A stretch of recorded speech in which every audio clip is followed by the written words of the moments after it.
जय हिंद दोस्तों, शिक्षक भर्ती परीक्षा 2023 में आपका स्वागत है। आज के एपिसोड में हम लोग एनएस जो कि काफ़ी दिनों से चर्चा में चल रहा है कि एनएस डिग्रीधारियों वाली की क्या होगा, तो ये है पटना हाईकोर्ट के वरिष्ठ वकील साहब का उक्ति। देखिए क्या कुछ कह रहे हैं एनएस डिग्रीधारियों के लिए। अभ्यर्थियों का कोई दोष नहीं था, लेकिन सुप्रीम कोर्ट ने स्पष्ट कहा 1 अप्रैल 2019 के बाद जो भी शिक्षक बने हैं, 1 अप्रैल 2019 के बाद जो भी शिक्षक अभ्यर्थी हैं उनके लिए ये एलिजिबल कोर्स जो है वो एलिजिबल नहीं है अपॉइंटमेंट के लिए, स्पष्ट कहा। लेकिन हटाने की बात नहीं, और हटाना भी नहीं चाहिए क्योंकि पटना हाईकोर्ट के ऑर्डर के प्रभाव से ये नौकरी कर रहे हैं।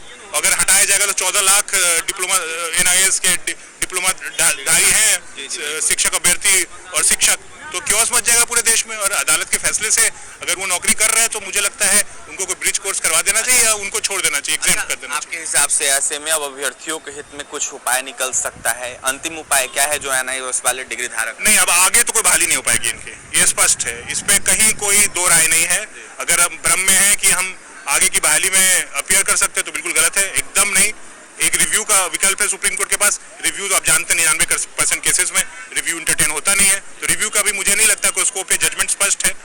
और बहुत क्या होगा कि पुराने जो बहाल शिक्षक है उनको बचाया जा सकता है, वो अपनी नौकरी जहां है जैसे कर रहे हैं वो करते रहे। उसके लिए सरकार चाहे तो उनको संरक्षित कर सकती है, या कोर्ट भी उसको कोर्ट को भी डिस्टर्ब नहीं करना चाहिए। लेकिन नए जो अभ्यर्थी है उनके लिए बहाली का दरवाजा एनआईएस की डिग्री के साथ, डिप्लोमा डिग्री के साथ बंद हो गया। यानी कोई वैल्यू नहीं है? कोई वैल्यू नहीं जी, नहीं। मतलब वैल्यू अगर कोई मान लीजिए कोई अपना नई नियम बन जाए, कोई अपना नया नियम सरकार बना ले तो अलग बात है, लेकिन अभी के तारीख में, आज की तारीख में सुप्रीम कोर्ट जजमेंट के पश्चात शून्य।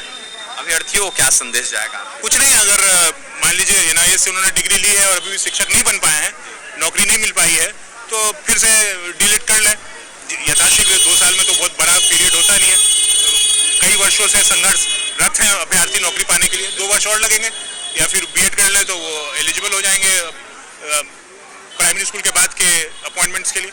देखिए, हमारे साथ बात करने के लिए पटना हाईकोर्ट के जाने माने अधिवक्ता कुमार अंजनैया सानू थे। ऐसे में इनका यह साफ कहना है सुप्रीम कोर्ट के आदेश को लेकर कि जिस तरीके से आदेश आया है इसको देखते हुए कहीं ना कहीं एनआईएस वाले डिग्री धारक अभ्यर्थी अमान्य हो गए हैं। उनकी अब आने वाले दिनों में शिक्षक बहाली में कहीं ना कहीं बहाली नहीं हो पाएगी। ऐसे में वो शिक्षक एनआईएस की डिग्री पर नहीं बन पाएंगे। अगर आपके पास समय है, जो एनआईएस डिग्री धारक अभ्यर्थी है वो कहीं ना कहीं आगे चलकर अगर शिक्षक बनना चाहते हैं तो वो कोर्स कर ले कहीं से डीएलएड का 2 साल का, और कहीं ना कहीं उसी की मान्यता रहेगी अगर आगे चल के आप कोर्स करेंगे तब।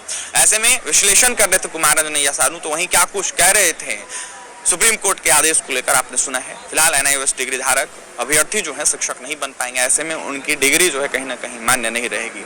ऐसे में सुप्रीम कोर्ट के डबल बेंच का ऑर्डर है, बीआर गवई और प्रशांत कुमार मिश्रा ने कहीं ना कहीं बीते मंगलवार को आदेश सुनाया, जहां पर यह साफ कह दिया कि एनआईएस वाले अभ्यर्थी एलिजिबल नहीं है। और भी तमाम खबरों के लिए NBC 24 के साथ बने रहे पटना से सहयोगी अमित के साथ अभिषेक की रिपोर्ट।